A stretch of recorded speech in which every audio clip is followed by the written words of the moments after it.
So hello, a little tip and trick on how to control the distal metaphysis of the femur. Applies to distal periprothetic fractures, comminuted fractures of distal metaphysis, and any of all these indications that you want to control this difficult to control part with minimal support.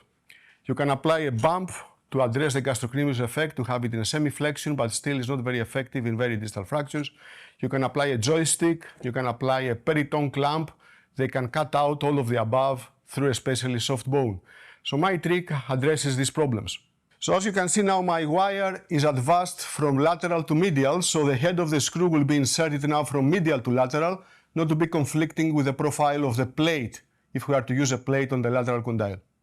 So we are inserting the measured screw from medial to lateral. Okay. So now that the screw is in, you can use its cannulation for the passage of a circular wire.